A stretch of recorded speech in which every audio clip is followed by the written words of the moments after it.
Up 3, 2, 1. Hey everybody, it's your friend Adam. I'm here with Theory Pleb. Do you have a name besides Theory Pleb? What's up, Adam? I go by Theory or Theory Plebe or Plebe, or Dave. Any of the. It kind of depends. When people are talking about me and in my educational capacity, I think it's Theory, and when people are calling me a fucking plebe, they're calling me a plebe. So I'll go with Dave. How about that? So Dave set up just to give some of your background, what you were instrumental in setting up the debate between Jordan Peterson and Richard Wolff, correct? Why don't you give us a backstory on that? Yeah, I mean that's kind of the funny, weird thing about this whole thing is like a little over a year ago is when the actual conference happened, when Richard Wolff, quote unquote, debated Peterson, who wasn't there. And for me, it was all just really build up to a meme. The meme being that Peterson won't debate Marxists, because I wanted to make sure people got the record straight, because he went on the Joe Rogan podcast for his second visit. He's had a lot of visits on the podcast, and he's had some pretty good chats with Rogan. But in his second chat with Rogan, he said that Marxists won't debate him. And he had just canceled a debate with Douglas Lane 2 weeks prior. And Douglas Lane is a Marxist. So I saw a contradiction there, and I wanted to exacerbate it and pull that out into the light.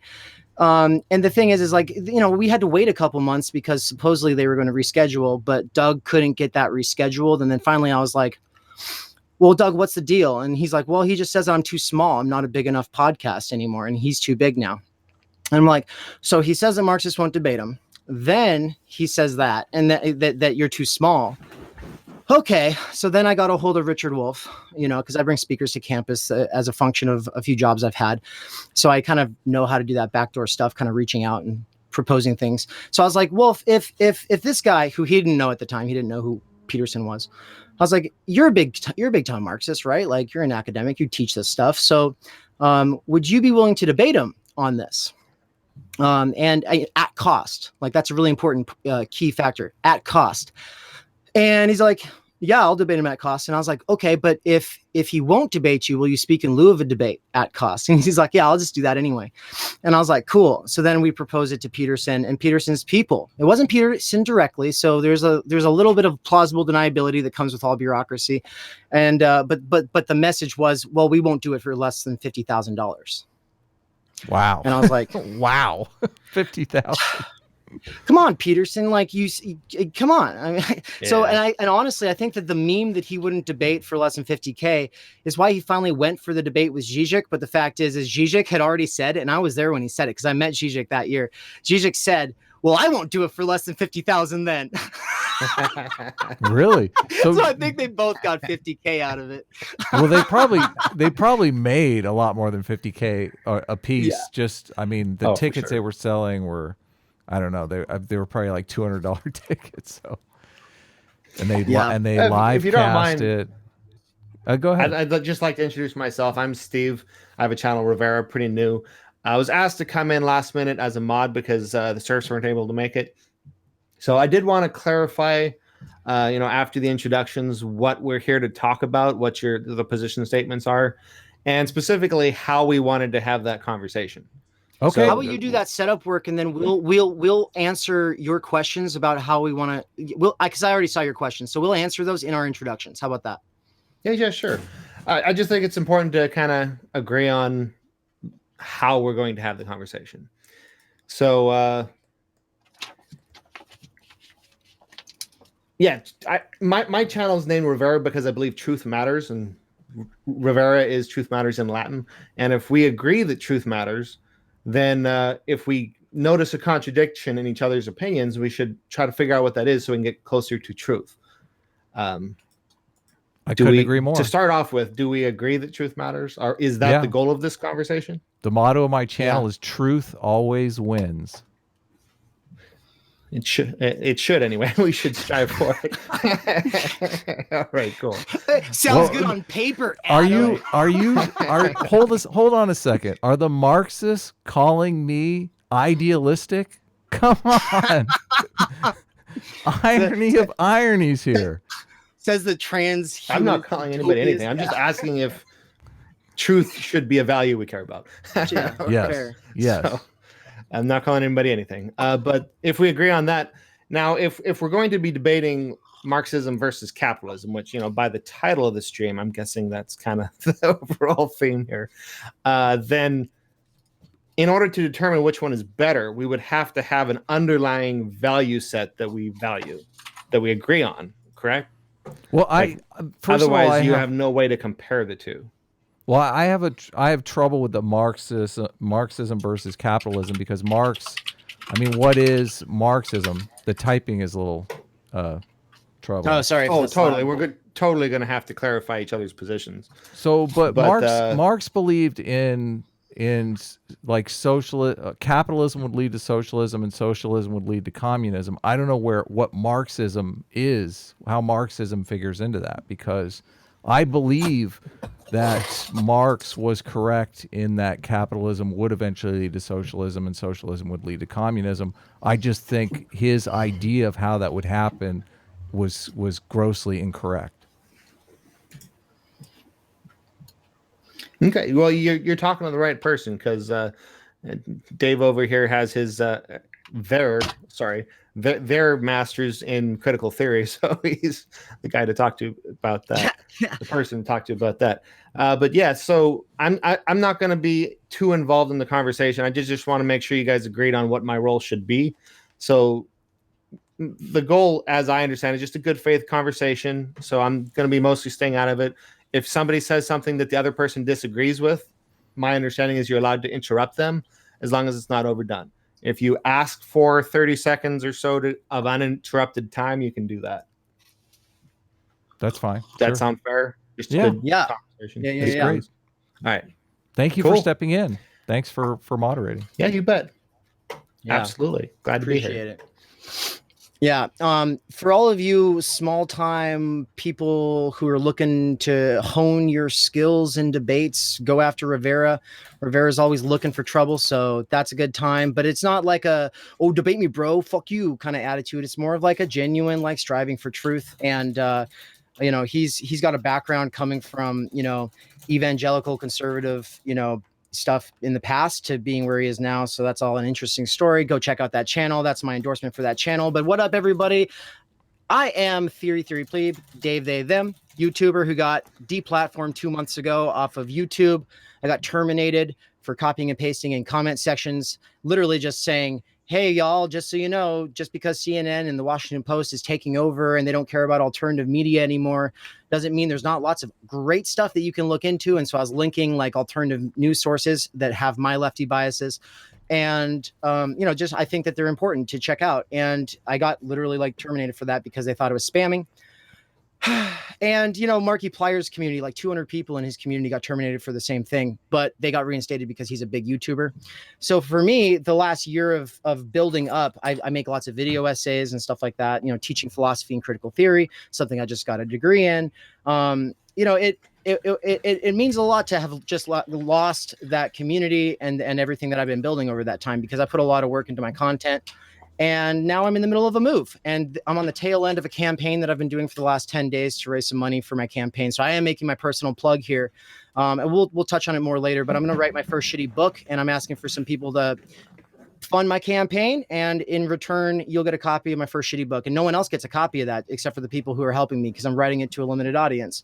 But the stuff that's going to be about is going to be the stuff that we're talking about right here. So if you want to dig in deeper and there's more, like, I do have a channel here on YouTube that's for my salvaged videos. It's not really as good as like what it used to be, because I used to have a community that kind of got torn away. But yeah, anyway, when it comes to Marx and Peterson and capitalism and socialism and all of that, it's kind of useless without clarifying our terms.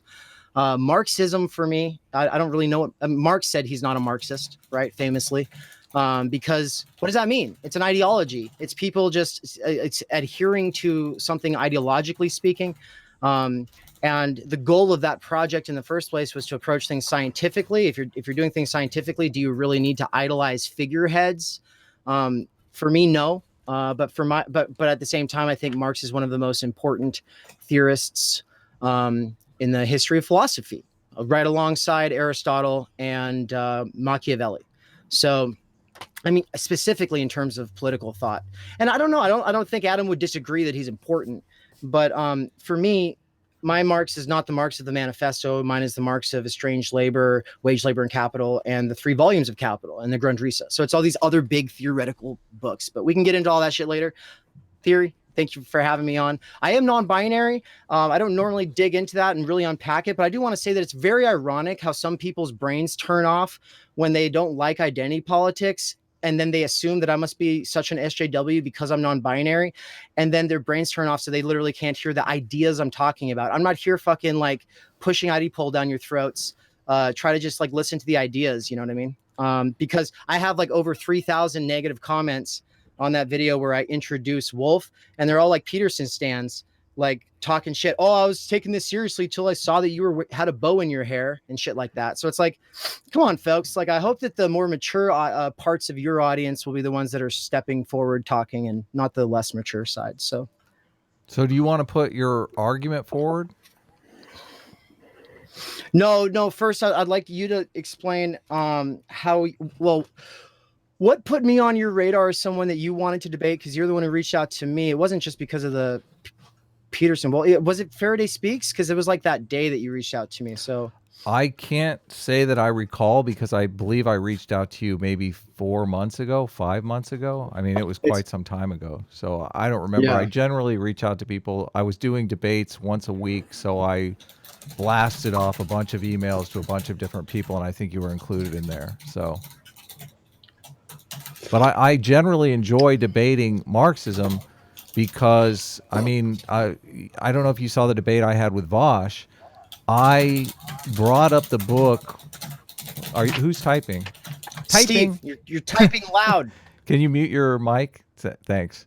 If you saw my debate with Vosh, I brought up the book Why Nations Fail, which I think has a lot of arguments against what the Marxists are generally arguing in favor of. So I don't really see a lot of compelling arguments for the Marxist strategy for implementing socialism or communism.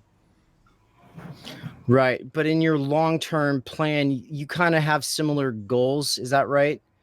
You just think that we get there by different means. Is that what I you believe said? society is evolving, unfolding, and that we're reaching a point where labor is going to become superfluous. So we're either going to enact some kind of system other than capitalism, or the elites are going to kill off the superfluous, non-essential, non-needed for labor masses. So, and I, being an optimist, I don't like to think the unthinkable is going to take place. I mean, it might, but I would like to think that we're going to be moving more towards something like universal basic income, where the most productive companies are going to donate a share of their gains for normal people to have a sustainable life. We can just call it quits here. We just agree. We agree enough. We can just call it quits. I mean, to be perfectly honest, this is a false flag operation, y'all. This is not a debate.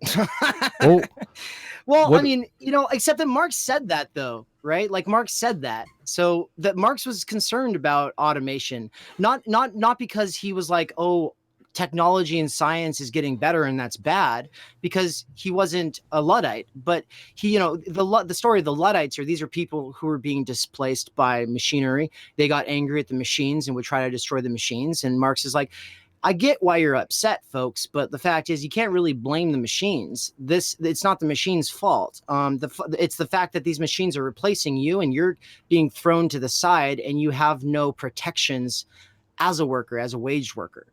Right.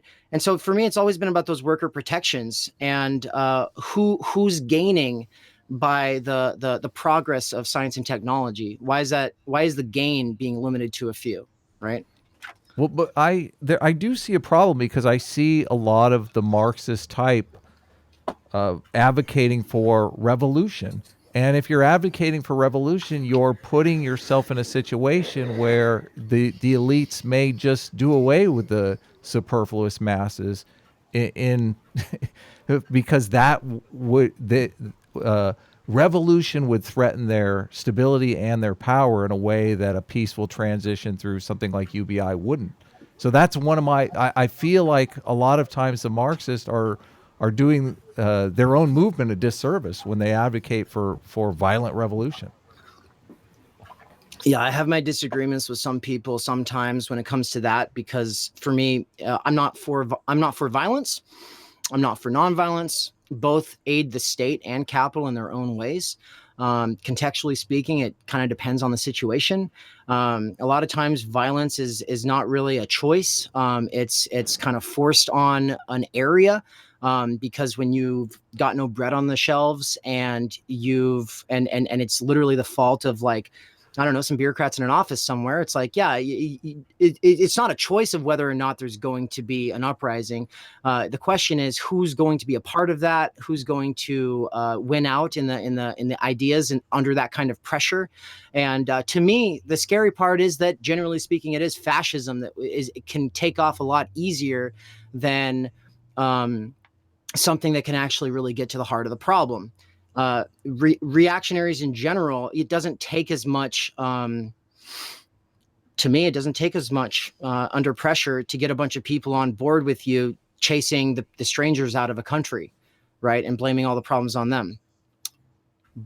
But to me, the problem that you're talking about when you're talking about automation, right? And whether the UBI is the right solution or not, I kind of just want to say whatever it is, I'll just go ahead and agree with you for the time being. Sure, UBI might be the way. Yang's is way too small. That's a bit of an issue, but I appreciate Yang for focusing on automation, because that is the big issue. But when we're talking about workers getting displaced, they also have to move because of uneven economic development, and climate change is also driving movement on the planet. I don't know if you're are you worried about climate change? I'm not very worried about climate change. I do believe man-made climate change exists, but I read a lot of science, and I feel like we have a pretty good. I mean, we have solutions at the ready should things get catastrophic quickly. I read a plan where they could discharge particulate matter into the upper atmosphere and cool the planet that way. There's also artificial trees that they're working on. There's a lot of different solutions that I think really what's going on with climate change is people on the left are catastrophizing to gain political power in the same way that people on the right often catastrophize about immigration and war to gain political power. Both sides want to gain political power, and scaring people to the polls is usually the best way to do it. Yeah, I believe there's a lot of bad faith actors who probably try to game, the people's feelings for or against climate change for political power. But do you think that the scientists writing up the IPCC report, are they catastrophizing when they say that we've got 10 years to really turn things around before rapidly accelerating climate destabilization gets to the point where it's going to create mass famines and droughts and really the big part is our hydrological cycle across the entire globe has been somewhat stable apparently for at least 10,000 years. And that's what's potentially getting jeopardized. And all of our fishing and hunting and harvesting patterns assume it's relative stability. Just a point of clarity. I know you know this theory, but just to be clear, it's 10 years to fix stuff, or the penalties in 50 years will be much more substantial. Thanks. Yeah. Nobody's saying the world's ending in 10 years. Well, AOC apparently said that. I never. Which, yeah, misquote on her part. Well, I don't know. I don't know where climate change touches on the Marxist capitalist debate.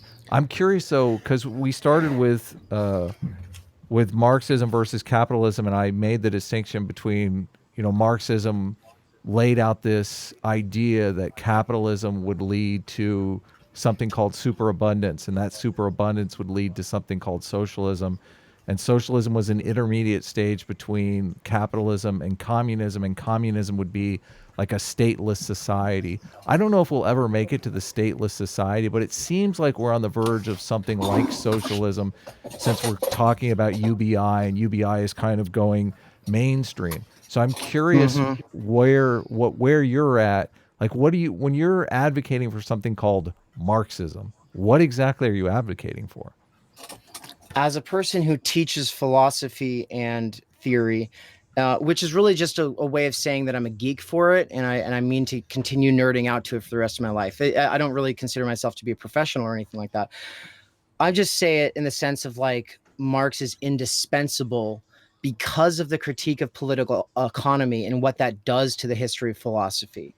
So a lot of people, they have a simple version of that where they say, oh, he takes Hegelian dialectics and then turns it on its head and makes it material dialectics. And that's just a bunch of jargon for saying that he's more for reals than ideas, right? And, you know, material conditions is kind of the meme. And for me, Marx is more important for what he has to say about things like socially necessary labor time and how that changes the game.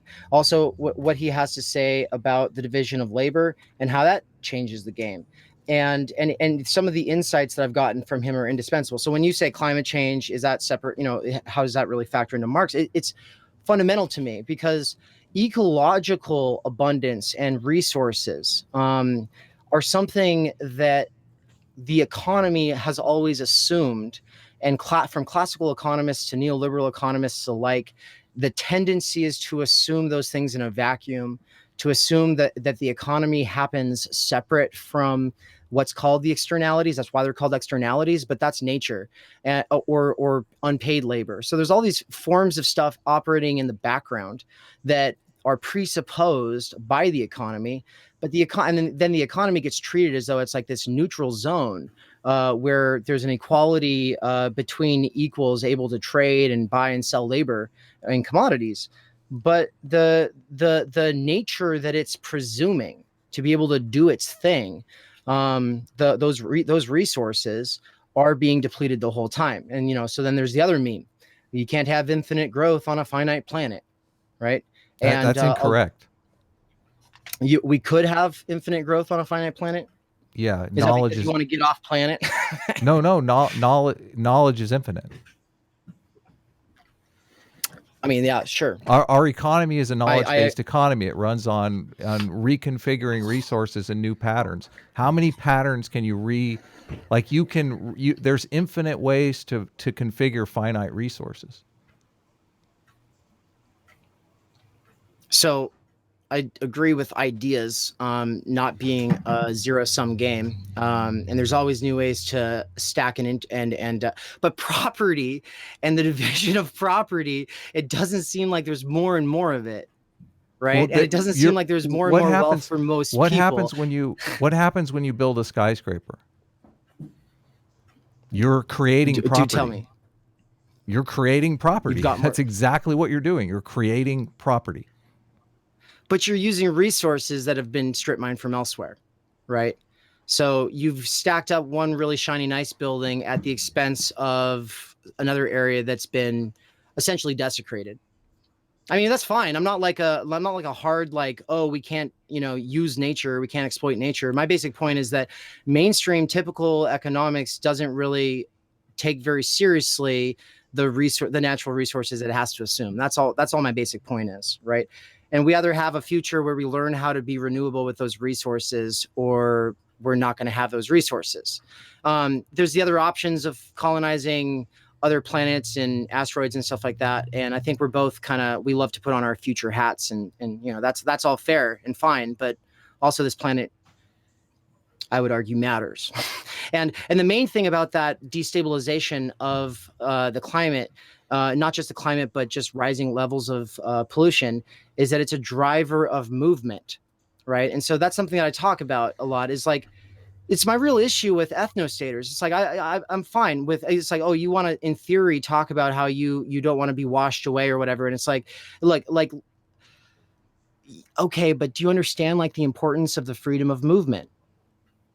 Especially as we're getting into more and more like destabilized times. Like that just seems like really important to me. And so like any kind of a plan for the future, I want to see how you're factoring in the fact that people have to move across this planet, and that they're going to have to move more and more and more. There's 1 billion people reliant on the snowpack in the Himalayas.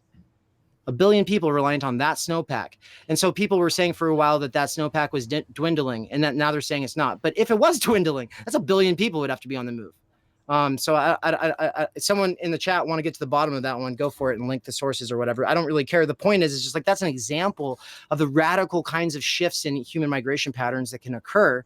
And we need an education system and some form of international working together that would allow people to move and to make new lives. And the internet feels like the intermediary stage before that becomes possible, really, right? Like the fact that we're doing this, or that when I'm Twitch streaming, I've got people from all over the world tuning in and coming on the stream.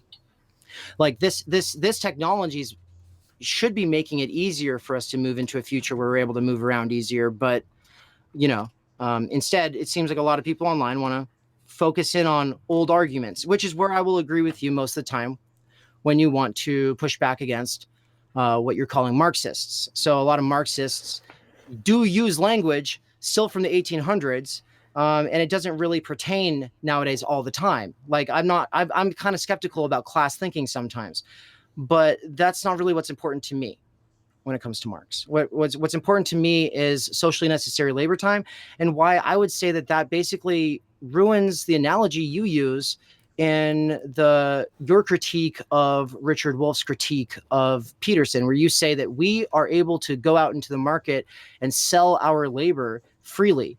That's a free choice. And I think that's a formal freedom, but it's not a substantive freedom. So that's something that I feel like we could have maybe a productive disagreement about, unless your views have changed on it since then. Well, I'm not sure. Just to press back on the question of what you mean by Marxism. You had mentioned that, there are all these different philosophers, and I'm curious, I know that there have been various philosophers that have been proven right over time through empirical study and scientific means. But I don't necessarily think Marx is one of them, because Marx's philosophy seems fundamentally flawed to me. Where I think Marx got it right was the predictions. Like, he was a contemporary of Darwin. He believed in evolution. Like, the idea that economies are evolving over time, I totally buy into all that stuff. But like the labor theory of value, all of that stuff, I think he got it completely wrong. I'm a huge fan of this book, The Dictator's Handbook, and it kind of figures in a little bit to Marxism. But in the Dictator's Handbook, I only bring it up because they talk about Machiavelli and the ideas of Machiavelli and how they were able to prove them through data and study. But I don't necessarily know that there's any academics who have proved anything Marx said correct. So I'm curious, like, what are you basing? Like, you obviously have a belief that Marx was right, and I want to understand what that belief is based on, what scientific study that belief is based on. Cool. Yeah. Well, I mean, so I've never been. I care a lot more about those aspects of a person's theory that are just like indisputably obvious. So you with a shovel, what are you with a shovel worth in comparison to a backhoe? Right? What is your labor time worth in comparison to a backhoe? If you had the backhoe or if you had the shovel, right? Like if I own a backhoe and I want to hire you and all you have to offer is a shovel or your bare hands, you're not worth very much, right? Like this when I say socially necessary labor time, that is a standard, like a measure of what value is in a society. And that measure of what your labor time is worth is set by the level of technology that we've achieved, right? So science and technology has made it so that our labor is more valuable than it's ever been in the history of our history books. The issue is who owns the backhoes, who owns the resources on this planet, who got to divide that up and say who gets to benefit from that and who doesn't. That's arbitrary political, very like leftover historical shit that we're born into. We're born into a situation where some people have nothing but their hands to go into the market with, and other people have, you know, estates and trust funds and you know, the ability to call on international labor forces to be able to do things. Yeah, I think the vast income inequality that exists today is a problem. Like, I probably agree with you on that, but I still, you say certain things are obvious, but I mean, a lot of things that seemed obvious were a lot of things that seemed obvious turned out to be incorrect. Without some kind of external study of it, how do we know that it actually is obvious?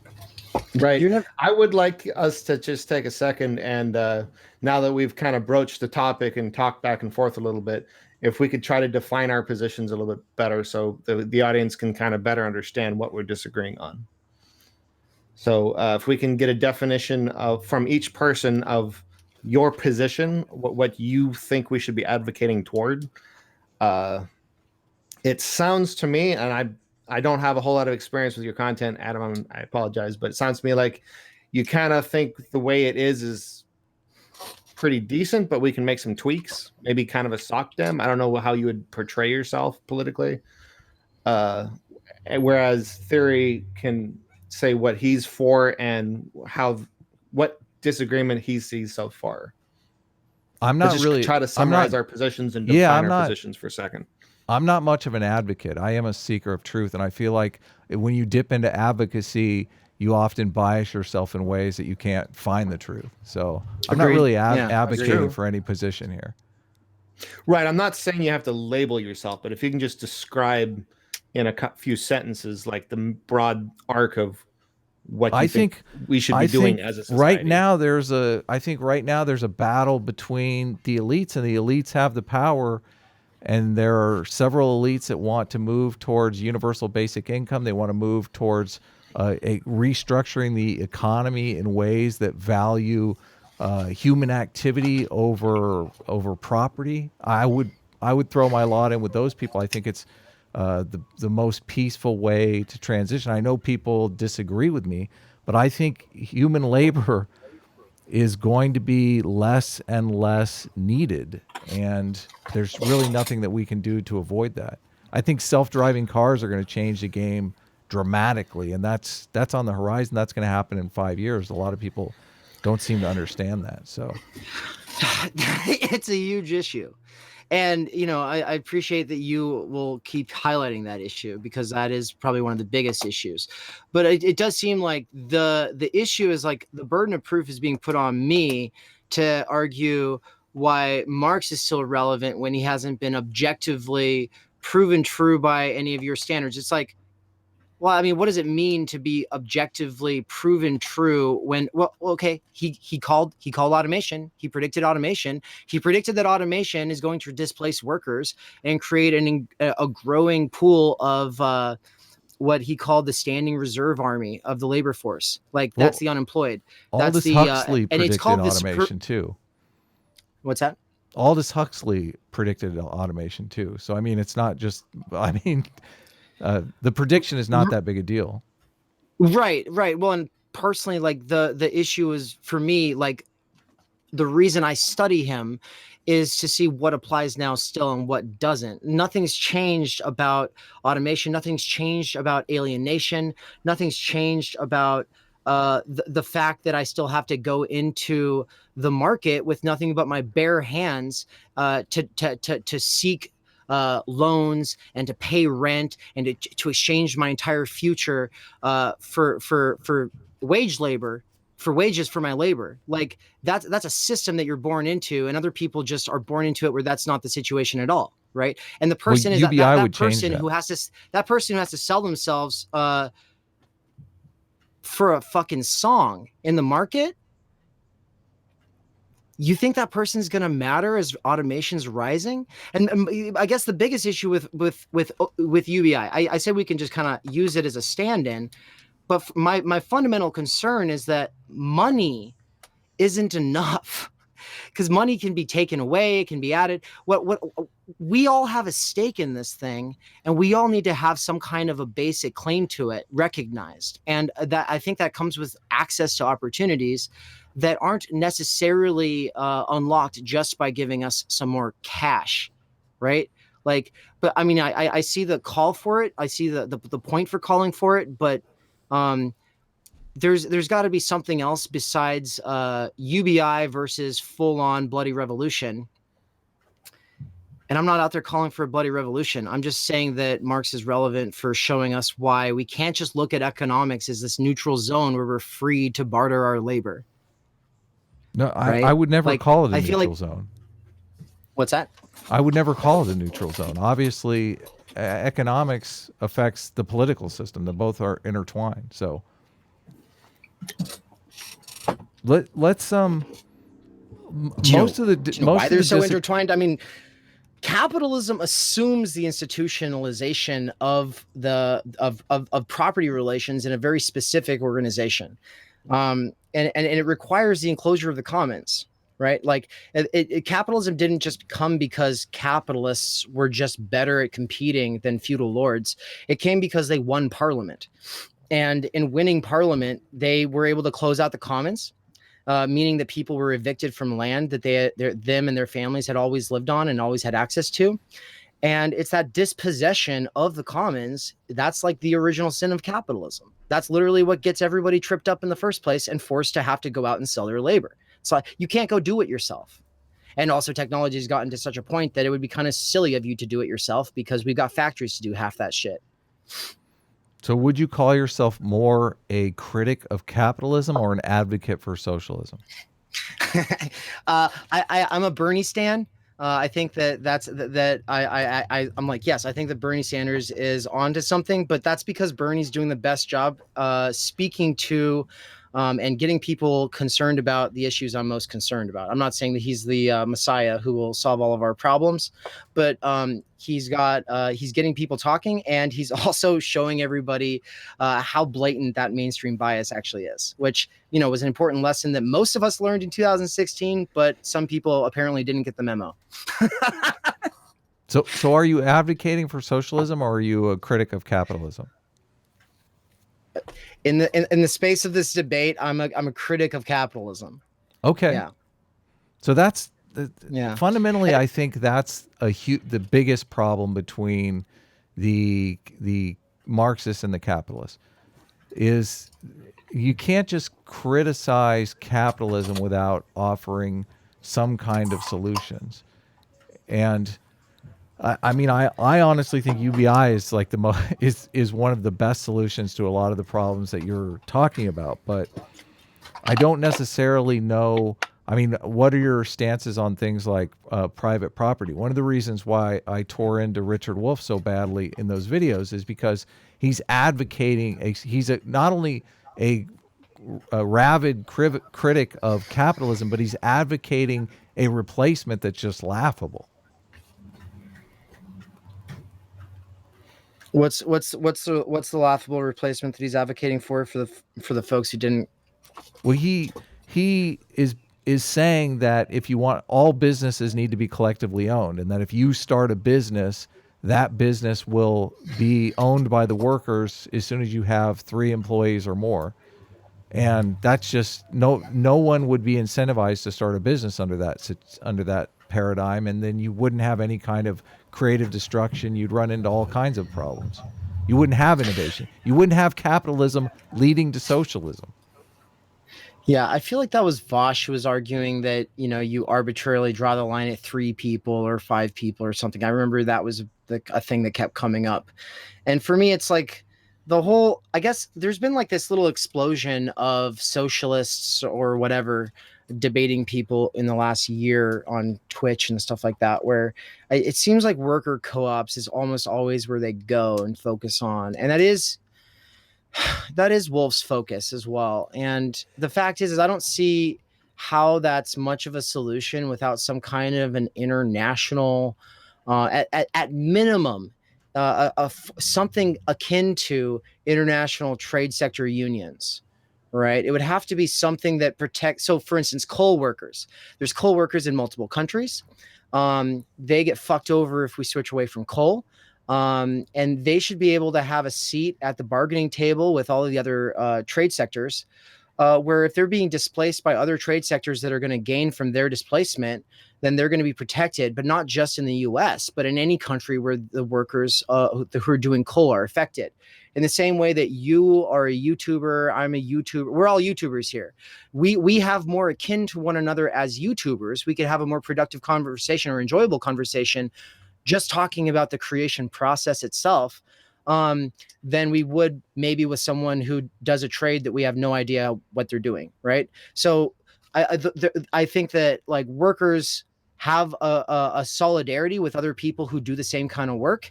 And we all have a stake in this thing when we have multinational corporations and world banks and all of these interests looking to pit us against one another between our nations, just so that they can take money out of our nations into their, offshore accounts somewhere. So when you say like, I have to advocate for ideas if I want to be a critic of capitalism, I kind of feel like the question of like what I'm responsible for if I want to be critical of the status quo, it's an interesting question. I don't know if I fully buy it, but I still take it seriously. And I also take learning from the past really seriously. So I do read up on the horrors of, Soviet Russia and Maoism and stuff like that. And for me, I'm always telling, leftists, I'm always saying like, whatever we advocate for, we have to make sure that we're putting it in positive terms. Like, I'm fighting for a world where you would never be sent to a gulag just because you disagree with me. I'm fighting for a world where, and honestly, like I fight for a world where if you wanted to do your own business and hire like 2 people on their spare time because they wanted to be a part of it, there's not some point where you have to turn that into a co-op unless you fucking gain those monopolies of scale, because it's those monopolies of scale that I'm most worried about. It's the way that once you become super successful and you've gotten far beyond the point where you're actually able to use that wealth in your own immediate life, at that point, like, when you're the Walmart, like maybe if you're too big to fail, maybe everyone should be just benefiting from that privatization. It maybe shouldn't even be privatized. I don't know. There's multiple ways of making it so everyone benefits from that. Are you saying that? I don't know. I do find that weird to tell entrepreneurs that they would have to make it a co-op 3 people in. I don't know. So you're against that? Yeah, I would say I'm against that. Yeah. Okay, would I debate Vosh over? I don't know if it's really worth it, because to me, he said it's arbitrary. It's a gray, I don't know. But that's the thing. It would be democratically decided wherever it's being instituted is the idea. So you're also saying, are you saying that elites are pitting citizens against one another, or is that what you said? You said they're pitting. I don't know that pitting I us ever against really, one another. Are you talking about the elites? There are elites, but I don't really talk about them. Who were you saying when you said we're being pitted against one another? What did you mean by that? If you and I both have to compete just to make a living, just to be able to get a roof and a house over our heads, we're naturally pitted against one another. If you are trying to start if you're Amazon, you're naturally pitted against any other capitalist platform that might try to arise to do the same service, right? So in that sense, capitalists are always pitted against one another, but the workers themselves are always pitted against one another. And what I was adding, so what is your problem with this? Back to, is that there's like a way that we get pitted against one another, where farmers in the US are being pit against Mexican farmers by something like NAFTA, right? So NAFTA benefited the US farmers and made it so that Mexico couldn't subsidize its own corn, soy, or wheat. And when that happened, it made it so they couldn't compete with our government subsidized corn, wheat, and soy, which then got dumped into those economies, which then forced all these farmers to go bankrupt. And, we have similar issues with farming in the US, but that's just where did they go after they bankrupted? Yeah, I wonder. So, I mean, for me, that's just more of you asked for an example of how we get pitted against one another. That's an example of how we get pitted against one another at the international level. Workers of the same sector, but in different nations, getting fucked over because bureaucrats somewhere. And I'm not saying elites. It's important to. I don't really focus on elites, you know. Okay. We're a little bit all over the place, critique. so I don't necessarily know what I'm arguing against here. I kind of figured this would happen, to be perfectly honest. Well, do you support, like, are you for mandatory worker co-ops? A lot of people, I mean, a lot of Marxists want to eliminate the worker employer relationship. They want to make that completely illegal.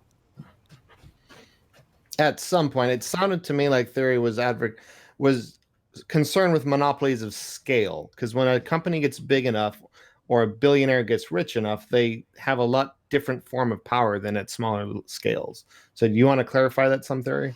Yeah, too big to fail and economies of scale. So economies of scale is when you're producing at such a high level that it's just so efficient that you're actually able to, like, just nickeling and diming, you're able to undermine everybody else. And maybe locally you'll take a loss while, like, nationally you're taking a gain. So like a Walmart in one area can take a loss for 10 years. It's literally taking a loss for 10 years just to drive everyone out of business in that region. And then it's going to jack back up its prices once they're all out of business. And the reason it's able to do that is because it has these economies of scale across the whole world where it's able to compensate for those local losses at a larger, you know, scale. And so for me, I think monopolies should be good. We should celebrate it. Once someone's too big to fail, we should say, fantastic. Now give them all a trophy and hand it over.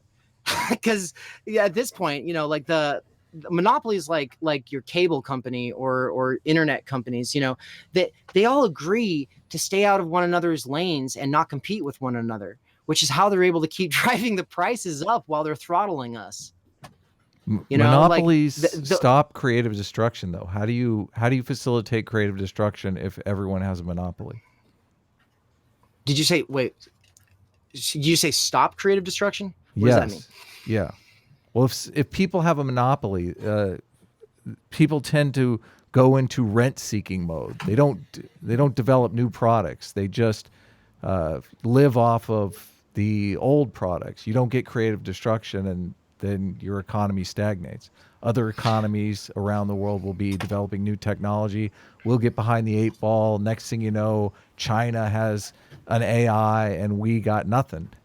So, you know, obviously the way nuclear weapons transformed the entire globe for generations, I mean, the next technology could easily do that, and we could end up being the losers.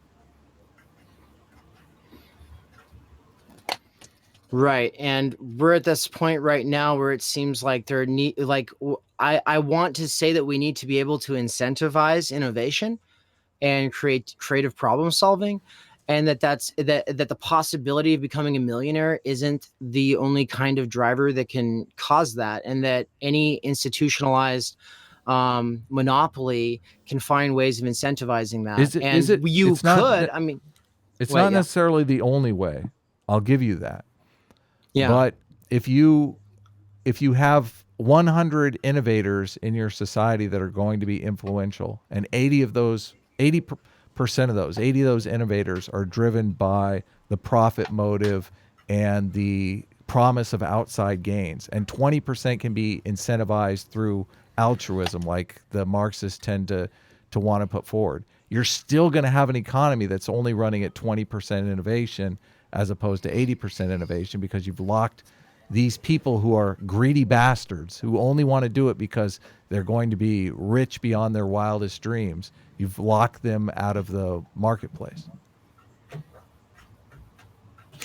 You know, I had a point a while ago. Somebody was claiming that capitalism drives innovation, and that's true to an extent. I think, in my opinion, just to chime in for a second, I do think you need. Steve, how about we both debate Steve? Steve, say something stupid so we can just argue against you. No, go for it. I do think you need some market to drive innovation. Like, I would probably be considered something more along the lines of a market socialist. But I think the proof that innovation happens without the promise of potentially becoming a billionaire is the fact that most innovation currently does. Most people doing the invention and the innovating are working for corporations and they're under contract. They will never be that rich. Steve Jobs, Bill Gates, Jeff Bezos, these people didn't do all the innovation that generated these billions. The people under contract for them did that. Yeah, but once, I mean, they so developed the innovation core. does happen without the capability of becoming a billionaire. Bill Gates developed the core innovation, though. He's the one that coded the first Microsoft operating system himself. Mark Zuckerberg was coded himself on the first Facebook platform. Yes, they how much pay innovation innovators happens after the fact, but exactly. Well, I mean, it's at this fuck, they both both Apple and Microsoft have assumed so much taxpayer development, right? We've developed so much technology that they had to assume. Do you understand? Do you understand the argument that I'm making? That even if you're saying you can incentivize people, you're saying people will do it not because they can become billionaires. People will do it because, altruism, because they just want to do it, the desire to do it, right? Do you understand the argument that I'm making? I'm just saying you don't need to be able to make $1 billion. So, I mean, there's been studies showing that past a certain point, wealth is less and less a motivating factor, right? So if you have the capability of becoming a millionaire via innovation, people will still drive to do that. You don't need the capability of having $100 billion and having the power that comes with that distorts democracies. Well, I guess we would have to distinguish between rent seeking and innovation, obviously. Because I think we would agree on rent seeking. I think neither one of us would be in favor of rent seeking. But innovation is what you're worried about. Like, you want your super innovators to have as many resources at their disposal as possible.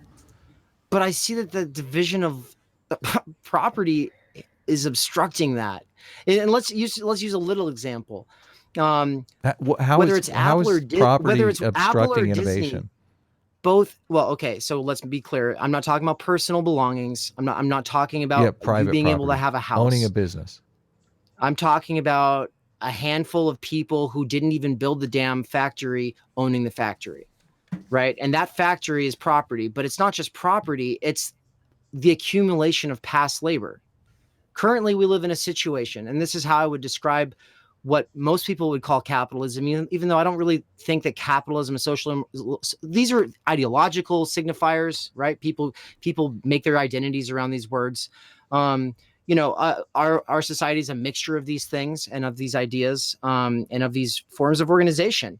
I don't really care about socialism or capitalism so much as the fact that all past accumulated labor up until now, and all the property and space on this earth up until now has been divided up and taken ownership by a minority of people on this earth who get to benefit from it, while everyone else basically has to exchange pretty much nothing more than their labor for rent.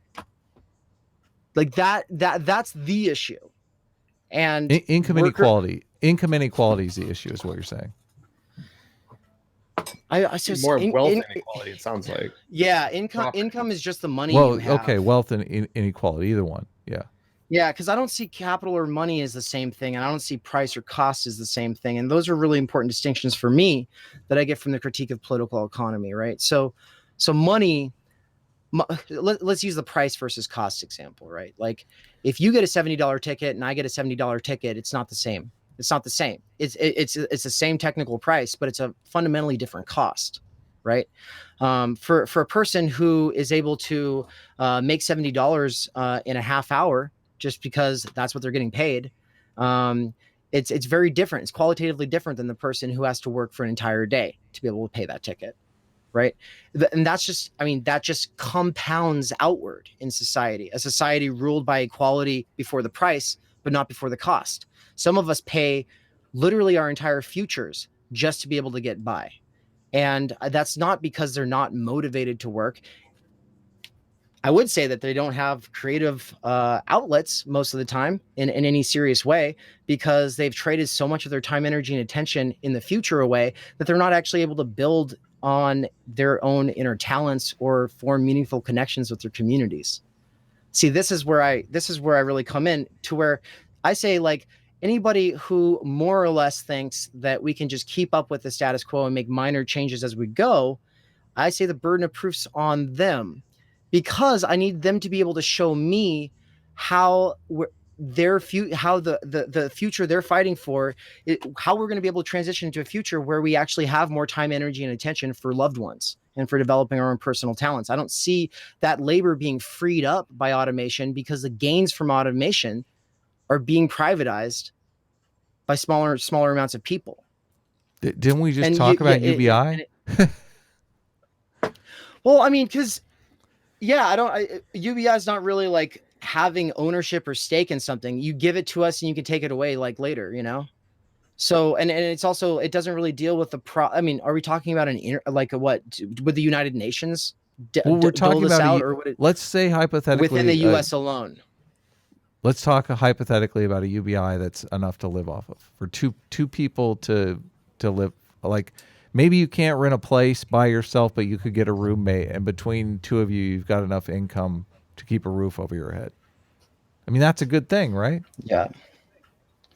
I don't like the idea that we're forced into other people's spaces and we just can't ever get away and just have space and time to ourselves. I fucking hate roommates, man. I'm in the midst of like an ongoing housing crisis right now, which is why I'm like doing this crowdfunding campaign. It's like, you know, I've had a lot of roommates. I love a lot of them, but goddamn, there's no way to ruin your view of a person than being forced in their space when you would rather just be left alone sometimes, right? Like, do you identify with that? Do you know what I'm talking about? Have you experienced this? I've had roommates my whole life, and I love it. I love people. I love hanging out with people. I lived in a house with 10 people. I had 10 roommates at one time. I lived with 7 people one time. And I look back at it fondly. Yeah, it was a good moment there. You don't currently have roommates? Well, I have a wife, which is a wife. is technically a roommate. Well, you so let me ask you some questions. So you're talking a little bit about compensation. So if people work harder, should they receive more compensation? Like it sounds like okay. So except I don't know that yeah. So a doctor should receive more compensation than someone who has a high school diploma. I don't like framing it that way, but let's just go with it for now. Yeah. Well, I'm just saying the doctor has obviously worked harder, right? They've taken 6 to 10 years of added study beyond the high school diploma. If we confuse the problem between the high school and the doctor, and not between the worker and the capitalist billionaire, because that's really the monopoly of scale that we disagree on, right? Not between minor income differences, relatively minor. Well, you were talking also about accumulated wealth. I mean, in the case of Mark Zuckerberg, it's not accumulated wealth. He built Facebook from the ground up. Like Google is the same situation. No. But Mark Zuckerberg needs to have a monopoly on social media, have all of the boomers hooked into social media to become, because we can't use an alternative for a social media platform where we would be able to have the boomers in our lives, because that's something that he was able to get. Yeah, he was in the right place at the right time. He did some things that were smart, but he relied on the labor of a lot of other people as well. Half of it, okay, you can attribute some of the success to him and things that he did. Obviously, there's a lot of other people within that organization, but there's also the social conditions that made it something that was needed in the first place. He needs us too.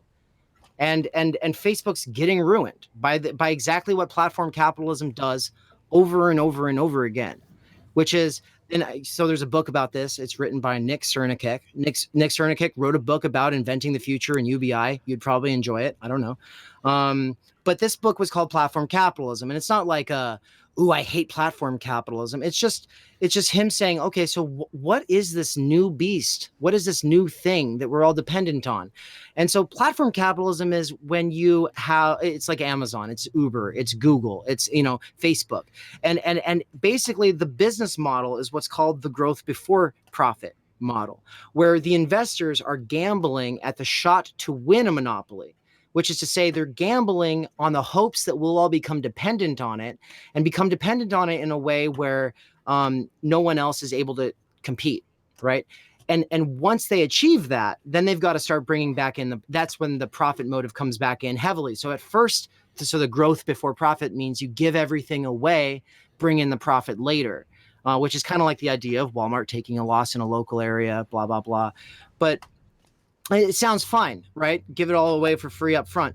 But this is why we see more and more paywalls being added to everything all the time, where the software development starts going into the side of the higher paywalls, right? I like to use the example of Evernote. Did you ever use Evernote? I don't know what that is. What is your argument here? My argument here is that Facebook, along with every other platform capitalist, it's gambling and giving away everything for free upfront so that it can get a profit later, which means that we all get accustomed and dependent upon a thing. And by the time we're accustomed and dependent upon it, then they start monetizing it and it ruins it for everybody, but we're all hooked into it and most people are dependent on it and stuck with it. But we're not talking about social media. We're talking about wealth creation. The only reason I brought up Facebook was to say Facebook is something that a guy named Mark Zuckerberg had an idea and developed a wealth creation thing. And you seem to have gone off on a tangent saying how that wealth creation thing is immoral. Okay, pick a different one then. Let's pick a Facebook type thing that you're in favor of. I'm not moralizing here. This is nothing about this is a moral argument. Well, YouTube's doing it right now as well. So what YouTube is the problem with wealth creation? Economies of scale, and it has a monopoly on video viewing, and now it's switching to being the boomer cable of the internet. Right. It's switching away. A second ago you were in favor of monopolies. Are you now against them? No, I was in favor of collectivizing them or something along those lines once they get to that point, before they have to start fucking saying, now we're going to add all these paywalls and now we're going to sell out to mainstream media. Yeah, let me clarify what I think it's something we can all agree on when it comes to monopolies. So a monopoly, like most of the benefits of the free market that we agree on are because of competition.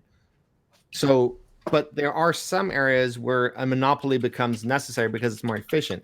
Look at your electric company. If there was multiple electric grids, that's obviously not efficient. So a monopoly becomes more efficient. Well, if there's no competition, what's the benefit of it being privatized? Why shouldn't the people own that so we can have a direct say in it? Because otherwise it's just power that we have no say in. Well, I think you have the problem of innovation. If there is a monopoly, then it should be owned by the people, because there's no benefit to it being privatized. Yeah, that works. So Facebook should be privatized, or Facebook should be owned by the government, is what you're saying? It should be made a public utility? Look, if I say that there's a general tendency for capitalist platforms to do a thing, and that's a huge problem because it has these certain real world impacts and effects on us as a society, and I'm saying that we need political solutions for dealing with that. I am not a politician. I'm not going into politics. I'm not asking everyone to do X, Y, or Z thing that I advocate for. I'm asking everyone what are you to advocating say for? if they want to go into politics, I'm going to insist, I'm going to hold your feet to the fire. Tell me what your solution for this is. The burden of proof is on everybody who wants to go into politics right now to give us their solutions that will deal with these very real big problems that we're dealing with. So what are you advocating for? I'm advocating for a world in which I don't have to work for more. Discord. I just clipped him out for 30 seconds. Said you too, Adam? Oh, he's frozen. That's why I was like, it's either internet or Discord. This happens on Discord. That's why. But anyway, what do you Zoom next time? What do you think he's advocating for? Well, honestly, he is more concerned about theory in some respects. He's been trying to apparently keep this as a theory discussion.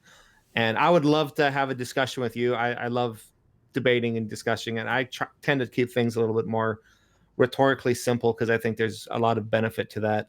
Well, what is the theory that he's putting forward? Well, I think I summarized it already when it came to the benefit of monopoly in some fields. Sometimes it necessarily is more efficient to have a monopoly, but there's no benefit to society to having a private monopoly. So if we need a monopoly for efficiency reasons, it should be owned by the people, because otherwise we have no say in it, and it just dictates its terms to us. Does that make sense?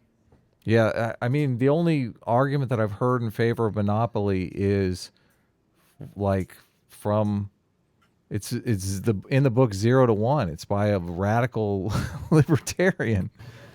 So and the argument is that if you're a Google or a Facebook and you have a monopoly, you're not as worried about competing with other businesses for the business that you're in, so you can throw a bunch of money at innovation and work on things that may not necessarily pan out, which is a decent argument because you get past the elimination of creative destruction.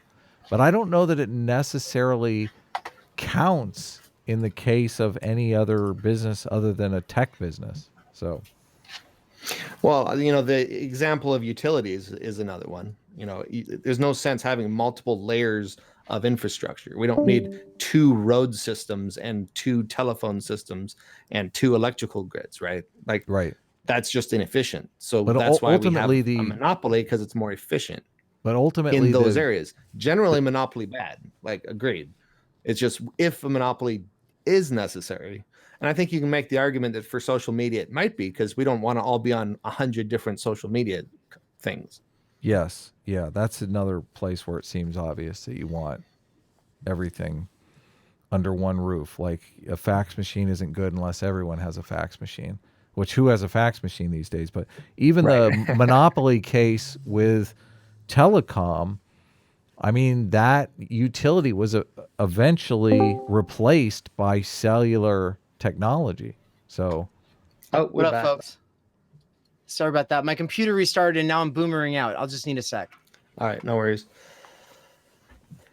I think we've been I don't know how long we've been going here, but I don't know that we up 3, 2. I don't know that I'm super clear on what your argument is, and I have some super chats, so maybe I'll just read some super chats and see if there's any questions here for us. Max, yeah, I was about. Max for 10 pounds says, "I can blank more people with a shovel than any of you, and the government can own. Or I can." Oh, I guess he means the shovel. So people give me a hard time because they say I'm a terrible super chat reader, but some of these super chats are hard to read because. No, I hear you. I saw that one come through, and just because there's this perception about liberals and leftists somehow. Mm-hmm. Like me and him both grew up out in the country homesteading.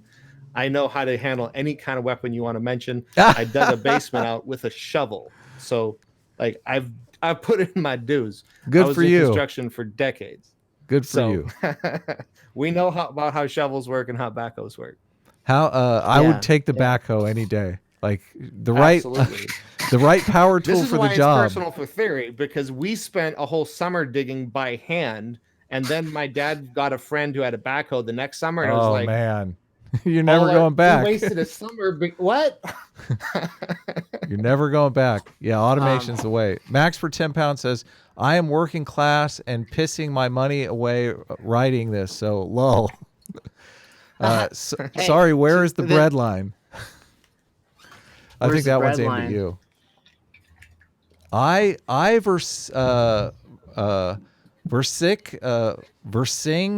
Treva Versa 2, maybe, I don't know. Jeez, you guys, you gotta spell it out for me phonetically, please. Learn to write.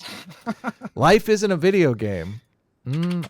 Top-down control, even with AI, will always overlook necessary variables. I totally agree. This still John Rawls versus Robert Novak.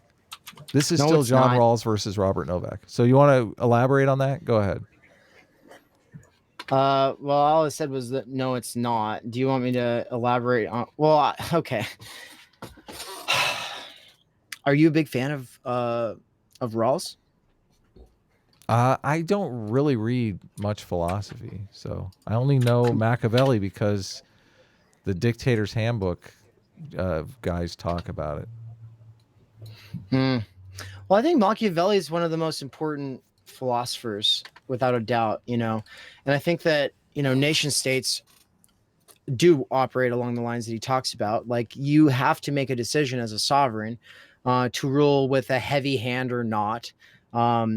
If you're too heavy with that hand and you're seen as too tyrannical, you're going to upset the sensitive balance of, you're looking for stability, right? That is the goal of a state, is to be stable. But in order to do that, because it's always in competition with other nation states, it has to constantly be growing. It constantly has to develop its weaponry and its intelligence apparatuses and stuff like that. And so he gives you a lizard brain look at how it all works. And we definitely have a problem with people who are just getting into philosophy, political philosophy, politics, whatever it is, that, like, well, maybe we could just choose love over hate, and Marianne Williamson away the problems.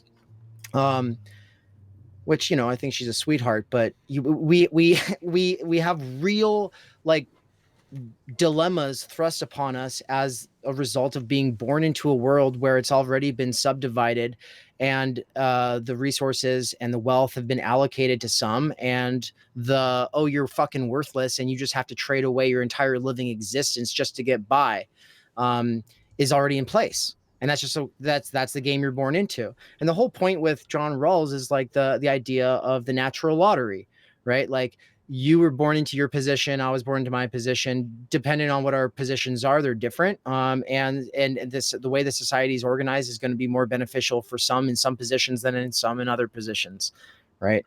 So I prefer other theorists for talking about these things, but I think that basic idea that there is this sort of natural lottery at work is important, because his idea of, when we're sitting around a table trying to make decisions that will set up the way society is organized, we should be thinking, well, how does this affect anybody born into that natural lottery? If I'm born in a wheelchair, is it going to be an accessible world? Or if I'm not born into a wheelchair, but I end up having to be in one at some point, will this world be accessible? Yeah, the veil of ignorance. Yeah, that's what it's called. That's Rawls, right? But you say you haven't really studied up on that. I had the impression from watching a couple of the things that you watched that you do care about philosophy, and you've at least you talked about a couple of courses that you were into from Yale or something like that. Maybe I was curious. That was one of my big questions. That's less of a debate point and more of just like, I'm just curious how you got interested in it all in the first place, and what your study up until now really has been. Moral psychology. I'm fascinated by morality. So I got interested in moral psychology, yeah. And moral psychology obviously leads to like political psychology, political philosophy. So I'm always fascinated by why things are right or wrong. So that's how I got into it. And it seems, I mean, you're making a lot of cases, but I honestly just see you, and I asked you already, like, how do you know that you're right? And I think a lot of people just consult their moral intuitions, and they feel this is right or wrong. I mean, you use the word, it's obvious, it's self-evident. I don't think it is. I think I use that only in reference to socially necessary labor time, and I use the point of the shovel versus the backhoe, which is, I mean, I could keep stacking up examples of how that works. And the thing examples aren't helpful. My power got reset out here, so sorry about that. But you had just asked me a question, if you can remember it. But it was going to be my launch pad into making my shtick, how I use Marx. But well, if you want to make your shtick, you can. I have 3 more super chats, but yeah, okay, yeah. Should I go first? Okay, go ahead. All right. So for me, labor power, the thing. So you said that you don't like how Marx, like you think that his labor theory of value has been devalued. The fact is, he never believed in the labor theory of value, or at least that was in his early work before he actually published anything, because he's known for having broken the labor theory of value, breaking out of its people's fixation on labor in a day as though it's a commodity that you're trading away. Because the labor theory of value assumes that the value of like this is literally like the value of the labor that went into it. But it's not really that. It's the labor power, and the labor power is different. It's labor capacity, but it's also the promise of labor in your future, which is why I keep bringing the future into everything I talk about. Because for me, my main problem with the way that we currently have society organized is that it makes it very difficult for people to use their time, energy, and attention in a sustained way where they're able to do things that are not for an economic motive. How do robots fit in with the labor theory of value? What's that? How do robots fit in with the labor theory of value? Are you saying I'm doing that with the labor theory of value? How do robots figure in with the labor theory of value? I already said that the labor theory of value is not something Marx was for. Okay, so you don't buy into the labor theory of value. So robots, so automation itself is just a refined form of the means of production, which are just ossified labor. It's dead labor. It's stacked up wealth that we've created by working together and streamlining processes by removing redundancy.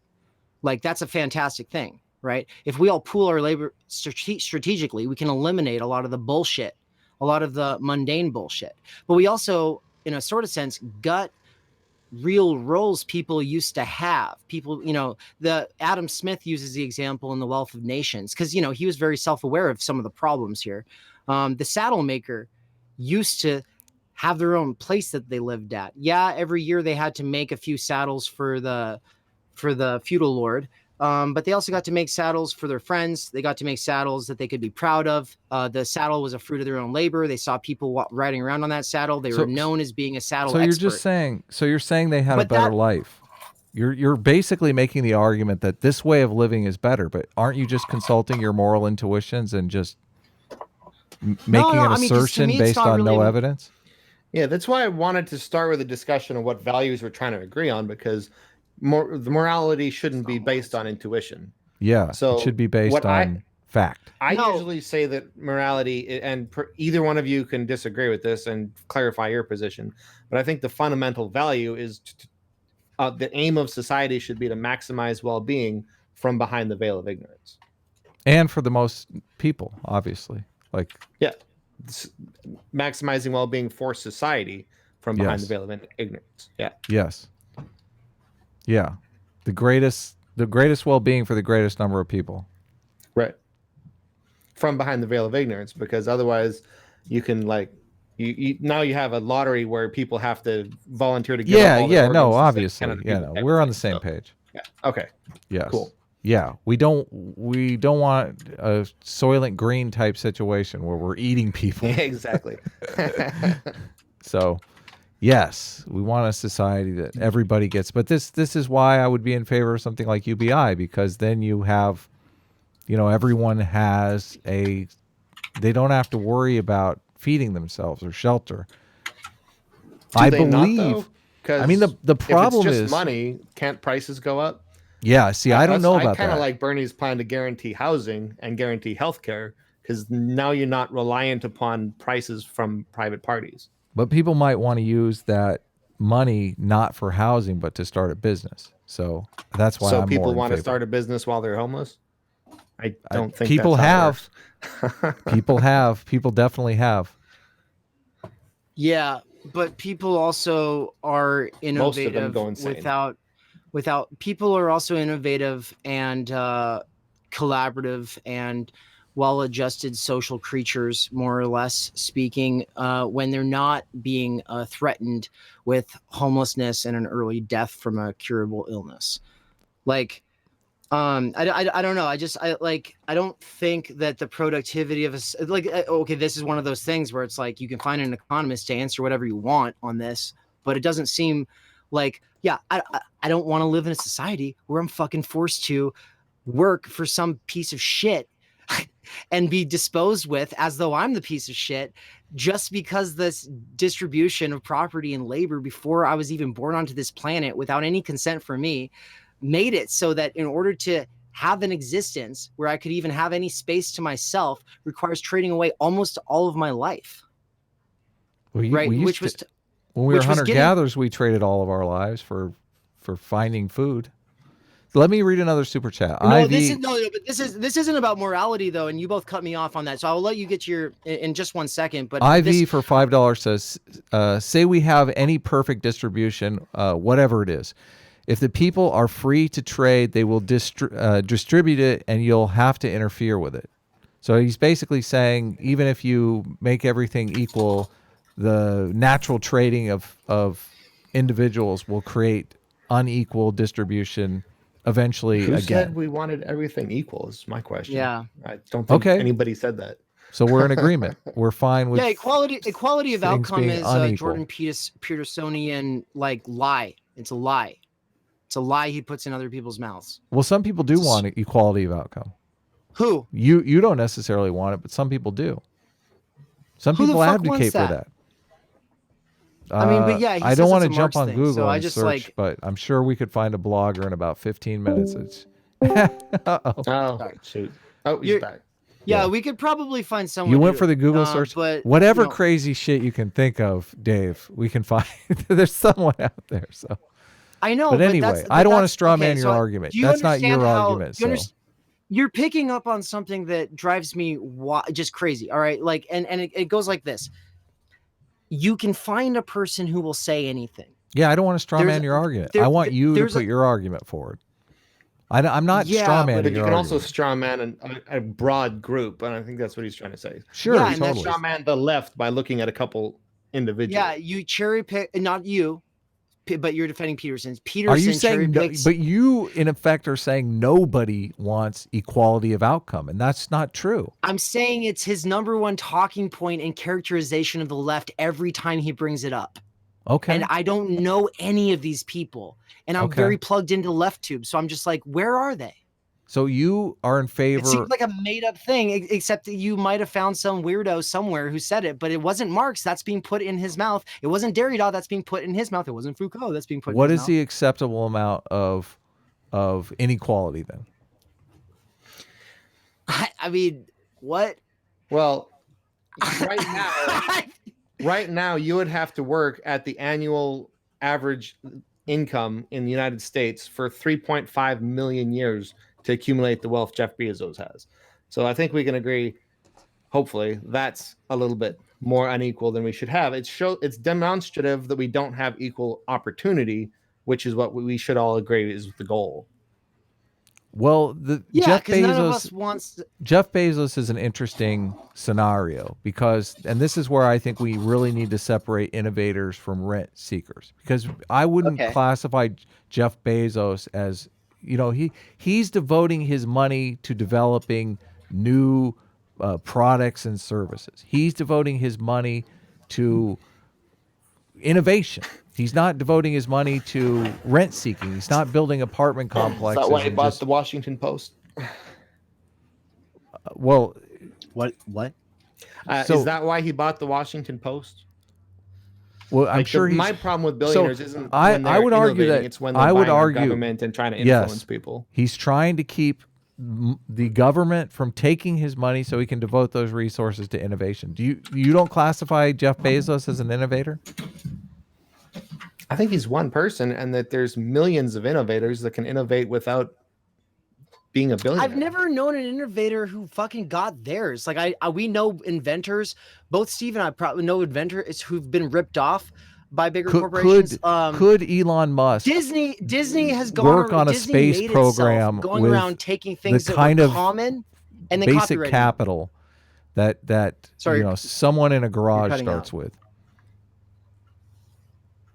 Could Elon Musk start a space business, a business designed around going to Mars with the limited amount of capital that you're advocating for? I mean, something like that takes a lot of capital. Yeah. Or we could just do that. with NASA, if we didn't have a problem with funding scientists who are already set up and itching to go. Isaac Yusa for $2.99 says, hates roommates, laughing my ass off. That sounds entitled. What is your problem with roommates, Dave? Come on. Wow, I know. I'm so roommates entitled are to want my people own space too. myself. It's just like, it's so funny when people say they care about privacy, but then they also believe that we should spend 1/3 of our life taking orders from a boss in a workspace that we have no control over, and then go home and spend the rest of our time around people who are in our space only really because they are also trying to fucking make ends meet. Which means that the relation there underlying everything that goes on is like, I can't really talk to you about this as another person, and we can't really have a real conversation about it because ultimately there's this underlying economic motive underlying, literally everything happens in the workplace too. And So it's like, you're against that I economic feel like it motive. turns us against one another, you know? Yes. So you brought up, hunter-gatherers, like they traded away their lives too. But the thing is like, Adam, if you and I were out there fucking hunting every weekend and picking berries most of the time, it would be a very different experience. It'd be a very different experience from like this kind of separation, this kind of isolation, and this kind of underlying precarity that we experience here. We don't have a vested stake or representation within like a local group that has any kind of sovereignty. We don't. We're dispossessed of that, and that's fine.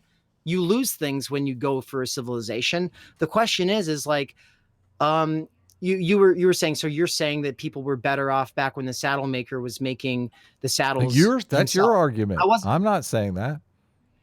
No, but I thought you said I was saying that he was that the saddle maker was better off in the example that Adam Smith had used. Yeah, what I was saying is that that's an example of alienation.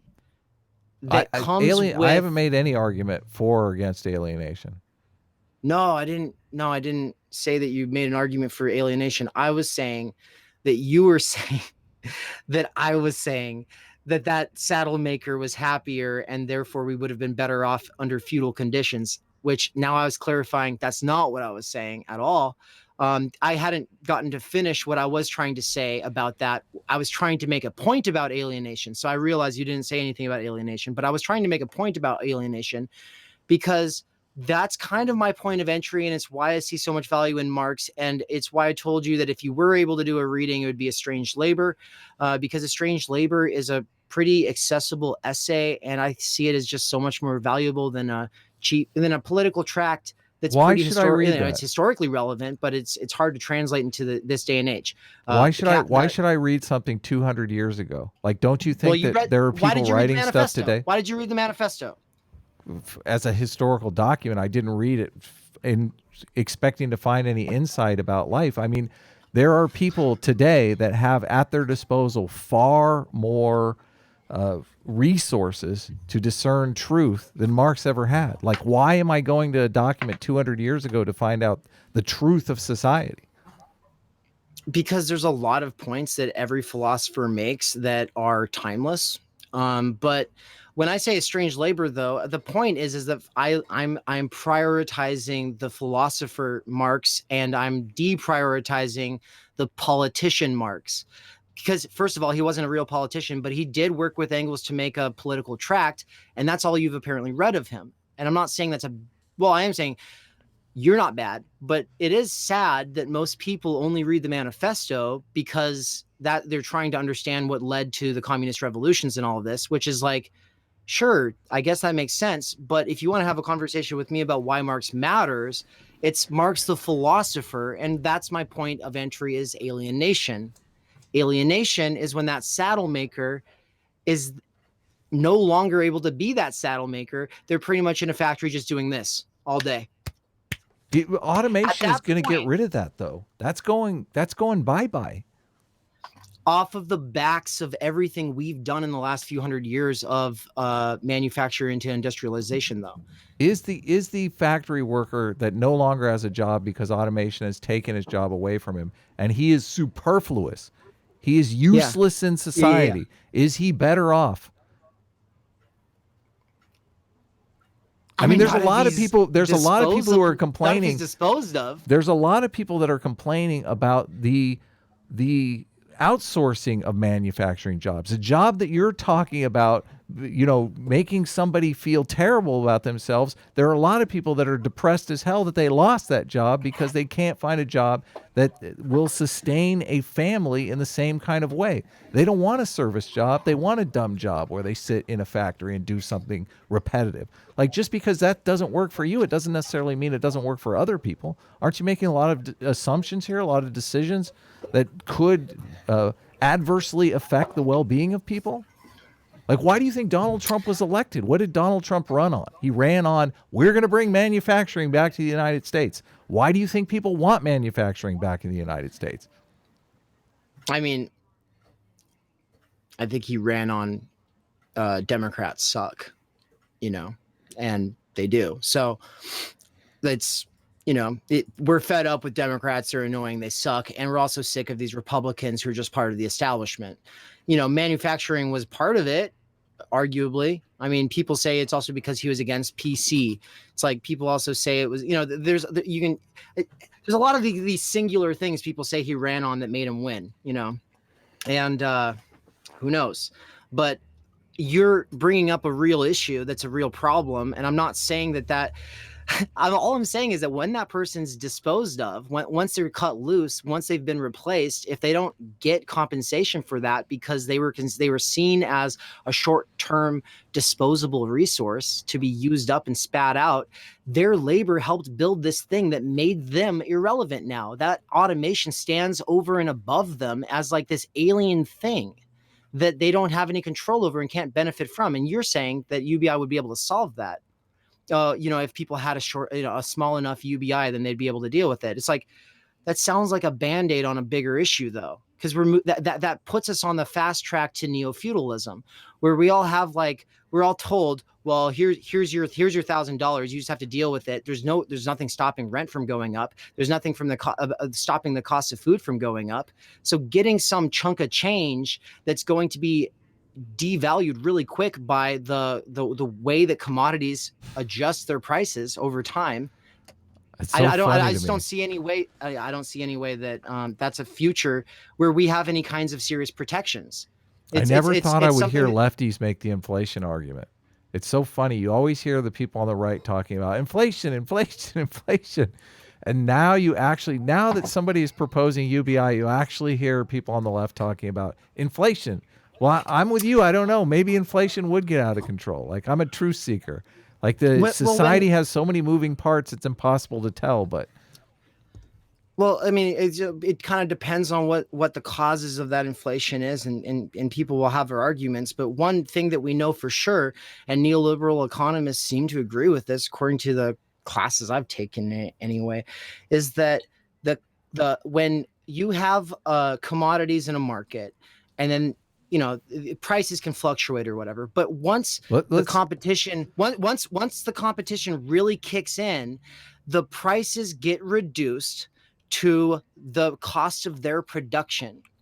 And because your labor, you talked about this in your own video, our labor is a commodity that we go out and sell in the market. Right. When you go out there and you sell it under pressure, though, the value of it is reduced to the cost of its production. What's the cost of the production of labor, though? The cost of the production of labor is going to be those bare necessities, the house, the bottom tiers of the Maslow's hierarchy, right? Yeah, UBI may cause inflation. I think we agree there. Isaac Yusuf for $1.99 says, I'm advocating for a world in which I don't have to work. Lol. Commies are just inept people who failed to realize their dreams, so they form a tyrannical group to take all by force. Sic semper tyrannis. So I just don't want to work. Nobody said they don't want to work, but maybe we want to be able to choose how we work. Maybe we want to choose whether we want to be creative or not creative. Would UBI solve that? Would UBI be a step in that direction? I mean, I have sympathy to that point of view. Yeah, I have sympathy towards why people want that. I just think that we need to ask for more. I don't think that we compromise ourselves up front by asking for no more than $1,000 that can be retracted later or devalued by inflation. And it's also going to be a huge problem if a handful of people in the heart of the capitalist empire are the ones who have the UBI and everyone else is fucked, right? So, Like, so you want a I'm whole like, loaf of bread or nothing, basically, is your argument. Well, I think we should probably ask for a whole loaf of bread. Absolutely, yeah. So that's what I would want to put on anybody who's trying to come up with solutions. Absolutely, that's what I would tell them. Isaac Yusuf is coming after you guys. Isaac Yusuf for $4.99. These two reek of resentment and envy. Because one guy is richer than me, we should confiscate his wealth. How does that logically follow? Haters. I'll let you guys respond. I don't have a response to it. You can do it, Steve. Well, yeah, I'm trying to stay out of this, but I am actually pretty well off myself. I have a 6-figure-a-year job. Oh, nice. I don't Steve. advocate for socialism because I need money. I advocate it because I think I want a government of, by, and for the people. Mm-hmm. And that's impossible when the power is in the hands of the few. There's been studies, the U.S. is an oligarchy. Billionaires are the ones who own and run our government, and that's the problem we need to be solving. It's literally impossible for us to solve any problem in society that contradicts billionaires' interests while they're controlling all of our government. So to me, that's the most important issue. But are you making the distinction? Like the only place where I find trouble is stifling innovation. We need innovation, especially now more than ever when things are speeding up and the national competition between us and other nations is just intense. We need our innovation. How much of our innovation and technology started from the race to space that was funded by the government? Like, where did the internet come from? How much of it was like, so much innovation is driven by the government, its funding. It's not like you need the potential to be a billionaire to drive innovation. I agree there needs to be a market because, the creative destruction topic you have, like that's important. I don't disagree with that, but that we can't let a handful of people own everything because then we own nothing and we don't really have any say in it. A government of, by, and for the people would be that, not of, by, and for the moneyed interests that own everything. Right. So that's my take. Been trying to stay out of this, but if you're going to ask, you're doing a then great job, Steve. You're doing an awesome job of staying out of it. I appreciate it. I don't envy your position, but I don't mind if you throw some arguments in. I honestly don't. So Max for 10 pounds says, I am the working class with my 3 flat screen TVs. So nope, I need nothing. You slow idiots. I apologize. You guys keep it nicer in the chat there. Come on. Yeah, Adam, what kind of audience do you? These guys are feisty, cultivate? Man. They don't like these commies, man. They don't like these commies. These fucking commies with their dyed hair. Goddamn people trying to give us healthcare and shit. I get it. I used to hate I get it. I used to hate socialists. This is fine. I don't care. They don't want your free healthcare. They want to work for a living. They want to buy their own way. I never said I don't want to work, and I worked for 17 years. I'm still working. It's not like I don't fucking work, right? Like I just don't want my work to get in the way of my real work. Yeah, right? But you're like a university instructor or something. That's not really work. No, I was there for a hot minute. I was a TA. That's not the same thing. Okay. You want let me lay out my credentials really quick. I've built houses, and in building houses, I've done roofing, I've done foundations, I've done insulation, I've done drywall, and I've done framing. Oh shit, I've done painting as well. I did insulation for the longest time. That's the most money I ever made for a sustained period of time for like 2 years. I stocked grocery shelves. I've worked in slow food. I've worked in fast food, and I've worked at a fucking amusement park. That was my first job. And so it's like, that was when I was 16. So I've been working since I was 16. And I'm 32 now, and I've never not worked. I've worked every fucking step of the way. Even when I was going to college, I was working 2 jobs, and I was getting a 3.9 GPA the whole fucking time. Why? Because I smash it. I Well, take there it you very go. seriously. I'm not Take just an that, innovator. Max. This guy's totally I working kill it. class. But I am working class, and I care about doing things, and I care about doing over just ideas. You know, I call myself a theory plebe because I grew up in a rural, like, you know, backwater fucking area, and I identify with it because everyone always was just like kind of elitist to me and assumed that I should know things that they don't know. And I always had a kind of weird feel for liberals, but I didn't really like conservatives. So I guess I was just kind of like a natural independent. So that's my background. And maybe I should have said that at the beginning because some people just assume that, oh, I just don't want to work. It's like, no, I fucking love work. But the thing is like when you're working that grind, are you able to learn the instruments or the languages that you want on the weekend? No. Why aren't you able to learn those things on the weekend? Because what matters is not just energy or time separated from one another, energy without time or time without energy. What matters is having both at the same time. And the thing is like you only get to have both within an average, within a week, within an average distribution within a week. Okay. And that gets eaten up by the work. And I'm not saying that I don't want to do work. I'm saying that I want to be able to do forms of labor that aren't recognized by the economic system that devalues certain things, that doesn't recognize certain things as real labor. Okay. Education and politics and healthcare are just three big things that it would be fucking awesome to get money out of. Sometimes money, and it's not really money. Money's not the real issue. Capital is the real issue. The fact that we make it so that people in those institutions or in those fields have to capitulate to the demands of capital, where you've got a place like Boise State, which is where I was a TA for a hot sec. It's like there we have the fucking people who run Micron and Simplot just making all the decisions about what the school needs to be doing, because they're the ones who are throwing all this money at the university for its development. And then everyone's like, yeah, development. And it's like, development for what? For literally training workers who will go work for Simplot and Micron. And that becomes the whole goal of the university space, rather than developing citizens who will be able to have these kinds of conversations like we're having. I'm for a society where more people are having the kinds of conversations like we're having.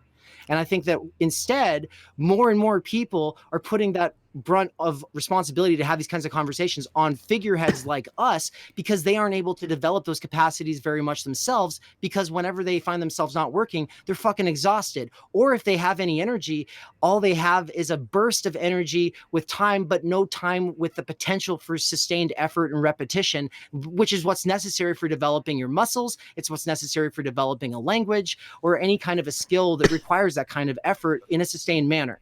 Because right now, we trade most of our promises away to other people who are going to pay us wages.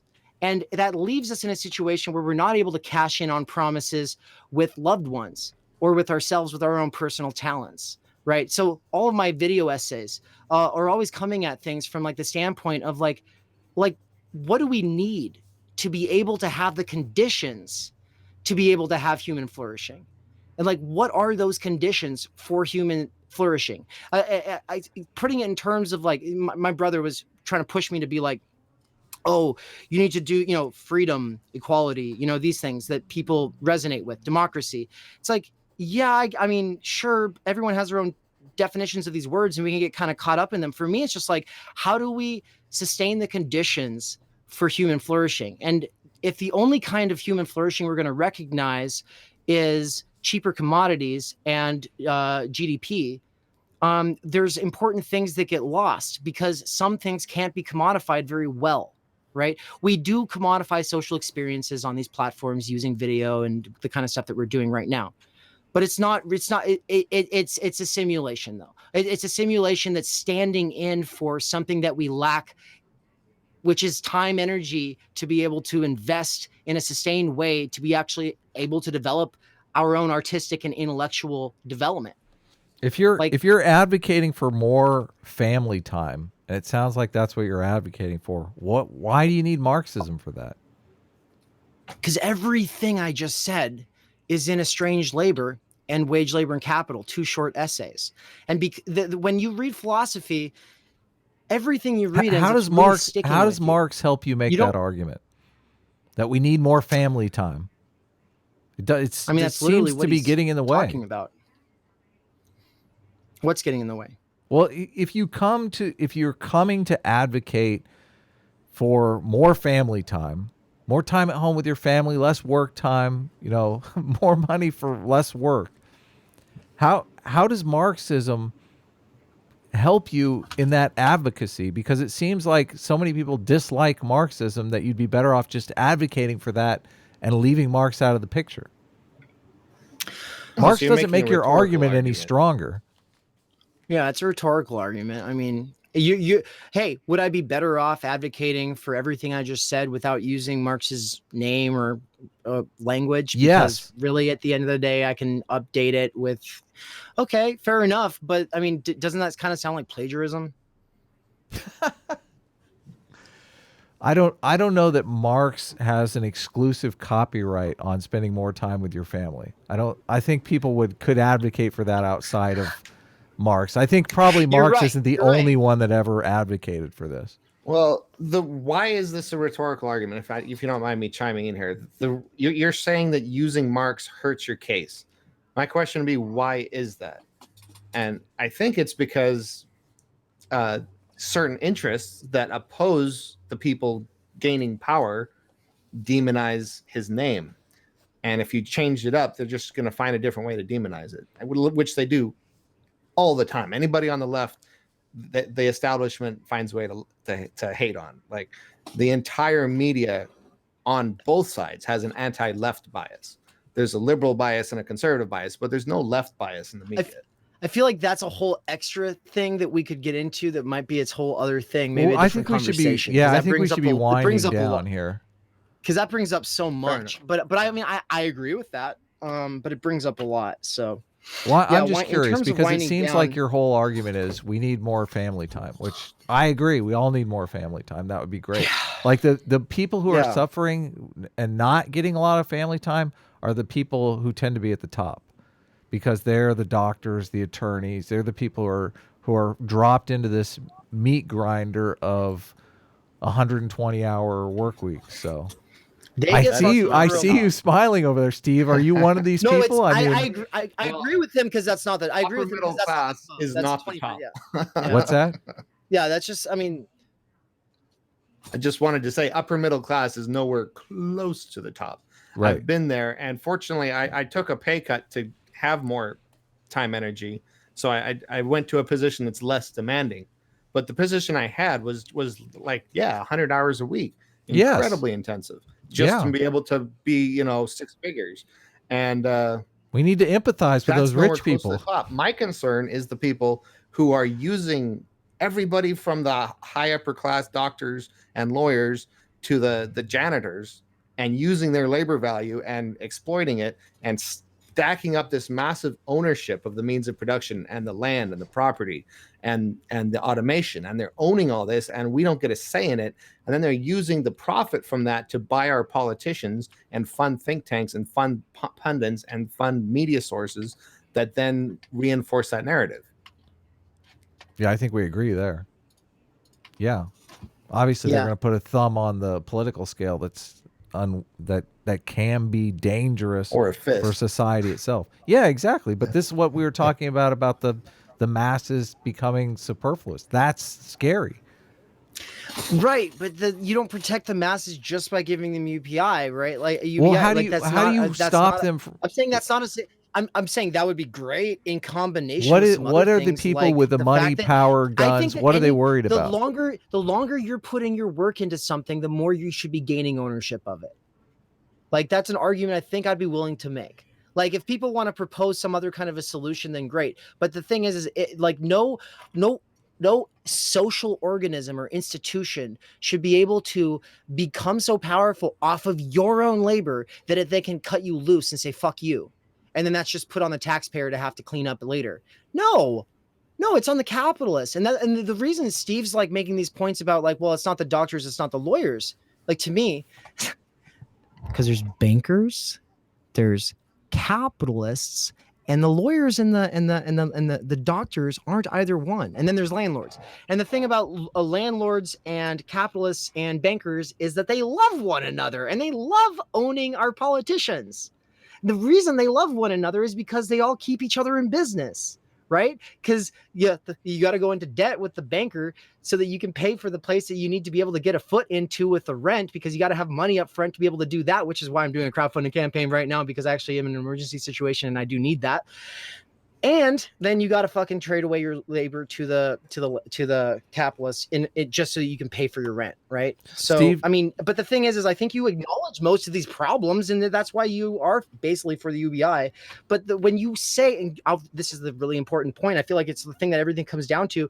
But why Marx though? Is because we need to be able to learn from people's insights, and it doesn't fucking matter if this person wrote the manifesto and then you don't like the way Stalin used it. Or what matters is that in estranged labor, we develop the 4 kinds of alienation that come after that saddle maker's, hey, keyboard. Yeah, I got to run too. I got a 6 p.m. out, so. Yeah, all I'll say is that, yeah, the estranged labor thing is my point of entry, and it's what I think is really important. Also, socially necessary labor time. I'll be talking more about that, in my book. Thanks for sharing that in the chat. Folks, if you are interested, I'm writing a book about everything I've been talking about, and I'm writing it to an audience of only 100 people. And that's because normally I'm used to talking, in the last year especially, used to talking to just a random population of people on the internet. And what I want to do is, while I'm recalibrating and getting stable here, I need folks to be able to, I need to know my audience and to be able to be in dialogue with folks, and just kind of be able to, like, I'll be sending out surveys like, where are you at on these things? What's your background in these things? And asking, it's going to be a book written in dialogue with 100 people. And Steve, so if you want to be one of those 100 people, check out the links that get shared. I'll put a link in the description as well. Steve, do you want to say anything in closing? You've been an awesome moderator. I want to commend you. I know sometimes moderation can be difficult. I like to be as biased as I can possibly be when I moderate. So you've done far better than me. Well, to be fair, I think I understand where you were coming from on the Vosh debate. I understand where he was coming from. I think everybody made a mistake by not clarifying the terms before they started. I agree. Yeah. Thanks for chiming in. That's my take on that. But yeah, my name's Steve. Again, my channel Rivera. I'm kind of starting out. I'm going to be doing more prepared content. I'd love to talk to you about this further. Sure, we can do it again. A little bit more pragmatic versus all the fancy theory with this elitist over here. Send me. How about you do it this way? How about, because Steve keeps making an invitation or an argument. He's been saying it on my channel. I got to run, guys. So. Okay, but he's been saying, if you will not vote for Bernie, he wants to debate you. He's been saying that to everybody. So everybody in the chat, hit him up, because it's a real thing. Just go do it. Twitter at Rivera Life. I'm happy to host, and I'll put links in the description below. I will. Definitely reach out to me. This was an interesting conversation. So I'll go ahead and leave it there. Thanks, guys, for the super chats, and we will see you in the next video. Thanks, everybody.